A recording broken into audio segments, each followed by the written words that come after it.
Alright, so this is the Google Pixel 7 series, and pretty soon we're gonna see it launch alongside the highly anticipated Pixel Watch. Google's October event is just around the corner, and despite the fact that we've seen a ton of Pixel leaks over the past few months, it's undeniable that there's still hype and fanfare for Google's upcoming batch of Pixel devices. With that said, let's take a look at what we can expect from Google's Pixel announcement this month. Let's get started.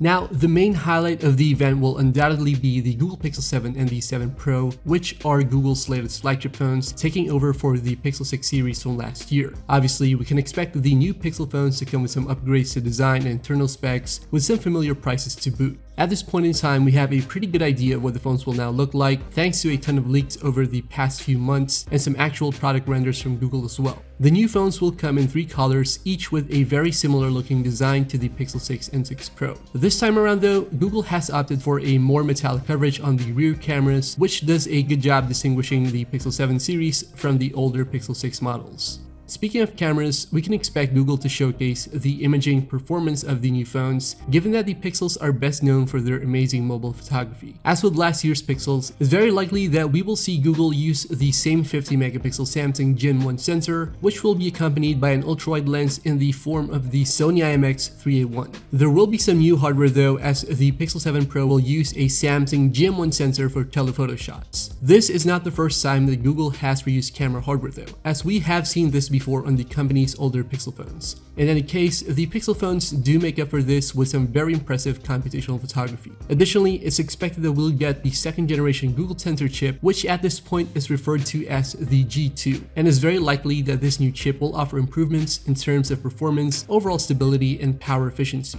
The Pixel 7 and the 7 Pro will both get support for 30-watt fast charging, with tiny differences like screen size and battery capacity for the Pixel 7 in comparison to the Pixel 6. There's also word of Face Unlock being available on the Pixel 7 phones, along with improved fingerprint scanning and a better Wi-Fi modem. Now, if Google does confirm this, it will be a big step up from the biometrics and connectivity issues that some users had on last year's Pixel phones. With that said, we still have to wait for Google to give us the full rundown on what's new with the phones, but it's pretty much expected that there will be improvements to go all around. Of course, it's also likely that we'll get a new batch of Pixel accessories, such as Google's first-party cases, although we hope that they hold up better to wear and tear this time around. As we mentioned, the Pixel 7 phones will be powered by Google's Tensor G2 chip, which should be another major highlight of the event. If you recall, the first Tensor chip was developed by Google in collaboration with Samsung, and it looks like that this is still the case with the G2, as both companies have once again worked together on this one. Based on the leaks that we've seen so far though, it seems that the G2 will only offer a slight improvement over last year's chipset, as it uses the same Cortex X1 cores, the same Cortex A76 cores, and the same Cortex A55 cores, albeit with a slightly faster overclock speed and Samsung's 4nm process. Early multi-core benchmark scores have improved by 10% thanks to this hardware configuration, as we've seen in some Geekbench tests online. There's also been some changes to the GPU, as Google is moving from using the Mali G78 to the Mali G710, which is designed to hopefully bring about 20% better performance, 20% improved power efficiency, and 35% better machine learning. If you were one of the many who were doubtful about Tensor's longevity and performance when it was first launched, then you might want to take all these preliminary benchmark results into careful consideration, at least until we see more performance from the actual Pixel 7 phones. Alright, so in addition to the new Pixel phones, Google will of course show off its newest addition to the Pixel device family in the form of the Pixel Watch. There's been a lot of discussion and excitement regarding this new wearable, and with good reason. You see, for many years now, a lot of Android users have been clamoring for a first-party flagship wearable that they can finally call their own. Sure, we have tons of options from the likes of Samsung, Fossil, and even Fitbit, but the appeal of a Google-branded smartwatch was kinda like an impossible dream, that is until now.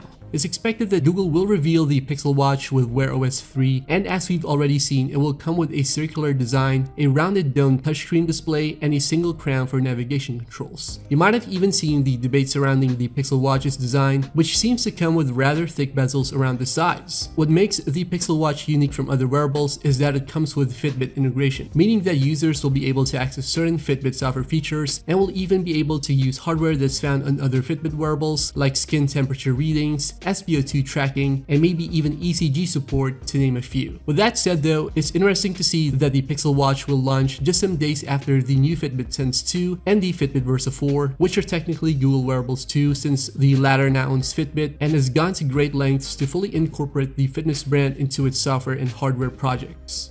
As for internals, the watch is rumored to come with the Exynos 9110 processor, which is a rather old chipset used in the 2018 Samsung Galaxy Watch. Of course, this might pose a concern for some users who are after new and powerful hardware, but we will have to wait and see the actual watch in action once it launches. We can also expect to see Google announce accessories like interchangeable straps for the watch, which should be a nice addition. One thing to note though is that because this is a new product altogether, Google will have to go the extra mile to ensure that consumers will have access to a wide range of third-party accessories to choose from, particularly when it comes to watch straps.